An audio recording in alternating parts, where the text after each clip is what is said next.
Hello to my 5 subscribers. Thank you so much. You're all legends. So, I called my channel a degree in communications because that's what I have. I have a degree in marketing and communications. Now, before you judge me, I've been watching videos about SJWs and I've noticed that a lot of them seem to have degrees in gender studies or communications. So there's a lot of negativity surrounding this degree, but I want to let everyone know that we're not all useless. Some of us can read statistics. I remember that in my first year of university we did a subject called business research methods. And I paid particular attention to this class. Like, it was not my favorite. But I knew that at some point in my career, I was going to have to interpret statistics and disseminate that information to the public, and I wanted to do it in a way that was truthful. But many in my degree only just passed, and you can see that with journalism today. Just there is a rampant misunderstanding of what uh, statistics are and how they're gathered, and it just they misrepresent data all of the time, and it's something that really pisses me off. But anyway, back onto the topic of the video. So I'm going to talk about the marketing industry because I came across this the other day. The Communications Council in Australia promotes 5 key steps to achieving workplace parity, so 50-50 split of male and female employees. According to their own figures, women make up just 27.3% of the advertising and marketing industry. Now, I'm not sure how they came to that figure. I can't really find it on their website. It seems to be behind a paywall of some description. So I can't replicate the figure anywhere. I've tried the Australian Bureau of Statistics, the Workplace and Gender Equality Agency, and you can see their breakdown now on your screen. It doesn't really include the marketing and advertising industry. So my guess would be that it falls under the professional, scientific, and technical services. On a side note, look at the blatant discrimination happening in the healthcare and social assistance industry. Feminists must be outraged at the misandry on display here. I'm sure feminist bloggers have continuously called for change in this biased and misandric industry. Anyway, moving on. I can't replicate the 27% figure, so I'll just give them the benefit of the doubt. Let's assume that the communications industry, 27% are women. So, and this is despite my personal experience of working in a public relations consultancy where I was one of 5 men in an office of 30, and even in my current role at the moment, I'm surrounded by women. So it doesn't reflect my personal experience, but anecdotal evidence, super strong. Anyway, the Communications Council has provided 5 handy tips for organisations to reach gender parity. What a marvellous and totally achievable goal. So let's go through them. 1. Put it on the CEO's agenda. Holy shit. I mean, you can put it on every agenda you want to, but as many people have discussed before me, if the talent isn't there, it just isn't there. You can't just wave a don't have kids wand at junior executives and suddenly they're all vying for senior positions, you know what I mean?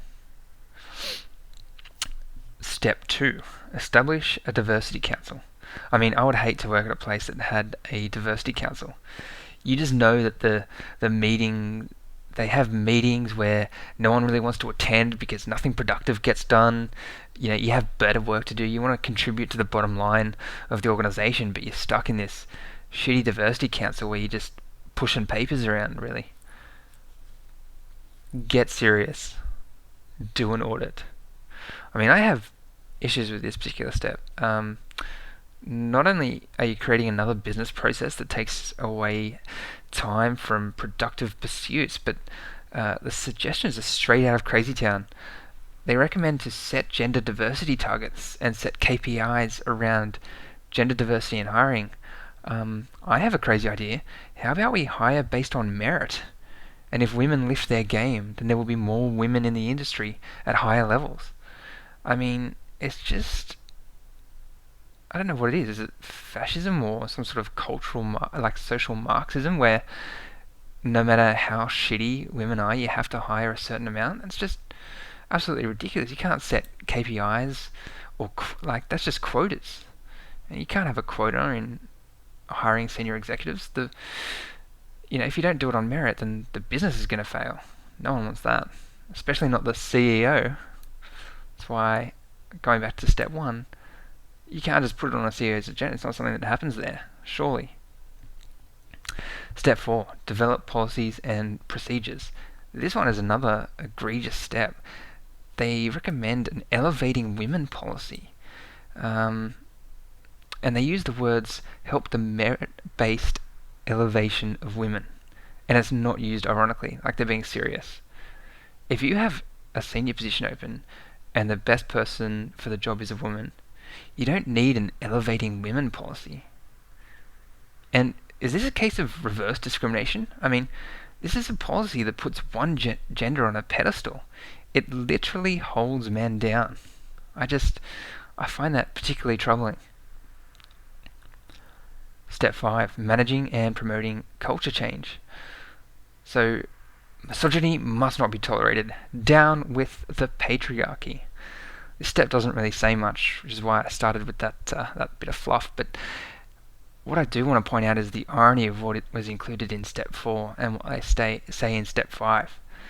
So if you remember step 4, they recommend an elevating women policy. And they go on to say this in step 5. Our research in 2013 revealed an alarming 74% of women in our industry claimed they had been treated differently in the workplace because of their gender. I mean, holy fucking shit. Did you just recommend a policy that treats them differently because of their gender? The hypocrisy. It's ludicrous. It's like they didn't even read their own steps. They just contradicted step 4 in step 5. Like literally the previous step. Anyway, so through those 5 steps, a company can achieve parity. Hooray! I think not. And I'm going to use some statistics from their own report. It's called What is Holding Women Back? Or some shit. I don't know. I'll link to it in the description. Basically, the general population knows what holds women back. Women understand that they prefer to maintain work and family commitments. Look, it's circled. 58% of them. And so do men, with 51%.